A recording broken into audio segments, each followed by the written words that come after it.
Representative Drazkowski, thank you for sitting down and talking to us. Thank you. First question is if you can tell us a little bit about yourself, your district, and your professional career. Sarah, I live at Mazeppa, Minnesota. My wife and I live there. Got a 22-year-old now daughter, and she's going to school and working out in Virginia. And I grew up actually right across the border of my district into Wisconsin and moved to Minnesota, 25 years or so ago. But grew up on a farm over there and still deer hunt and go over for a little bit of physical therapy on the farm now and then. My younger brother still runs a farm. So grew up a farm boy, ended up with an undergraduate degree in agriculture, a master's degree in agricultural education, and worked with farmers and youth in the extension service for about 14 years. So that's kind of most of my professional background prior to being elected to office.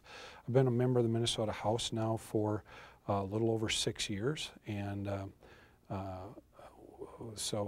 actually 6 years, and I guess that's kind of where we're at. My hobbies, things I like to do, I'm really very much an outdoor person, like to hunt, fish, and cut wood and plant trees and do things outdoors with nature. So that's a kind of an outdoors farming background is probably my kind of really strongest areas in terms of understanding and experience. Well, what are your top legislative priorities? Well, the top priority really is to bring this large state government to slow down and actually stop the growth that it has been engaged in over the last year or so. We had a good start a couple of years ago, I think, and we kind of changed direction, and we're seeing that the large tax increases that came forward. We had the largest tax increase the largest spending increase, excuse me, in the history of Minnesota, a full 10% increase in spending, and the tax increase to support it was large too, $2.1 billion.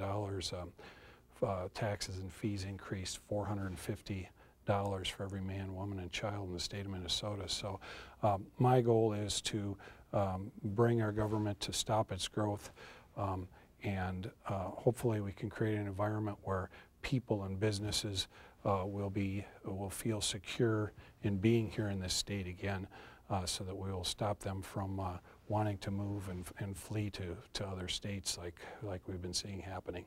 What is the most difficult aspect of being a legislator?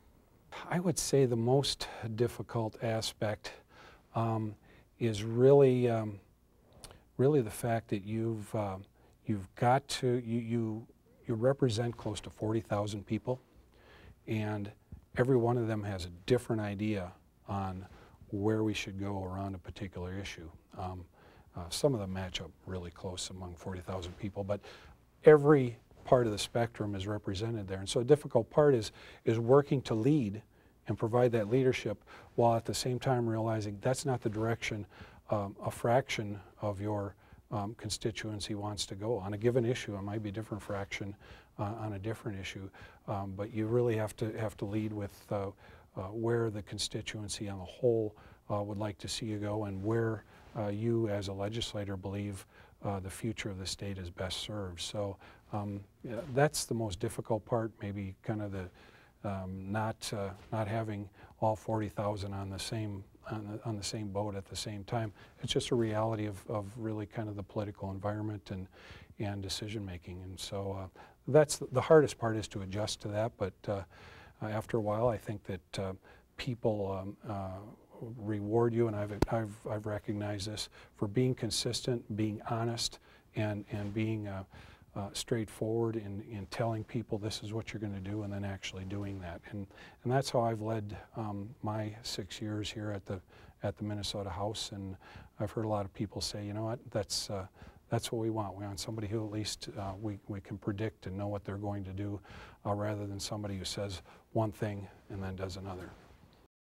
Why did you initially decide to run for office as a representative?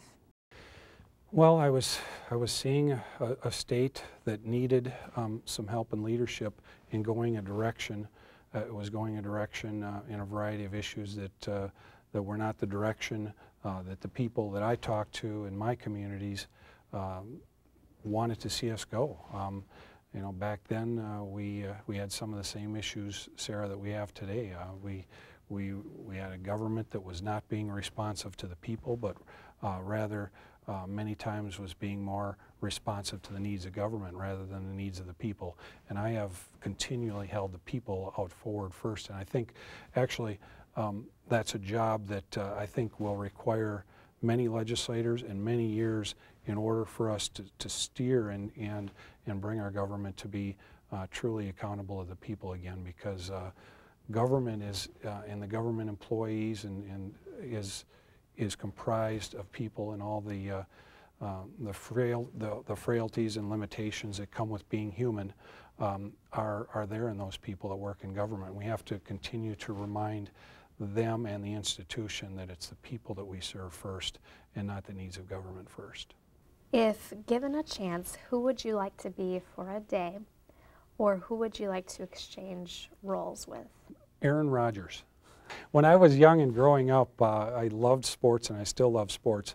And I didn't have, speaking of a football player, I didn't have the wheels that many of all of the professional players have. And I did have a pretty good arm in high school playing ball, and did play the position of quarterback. But would love to be Aaron Rodgers and be able to lead a team in the decisive type of way that he does. And I'm a Viking fan, by the way, and always have been, but I admire him and his leadership.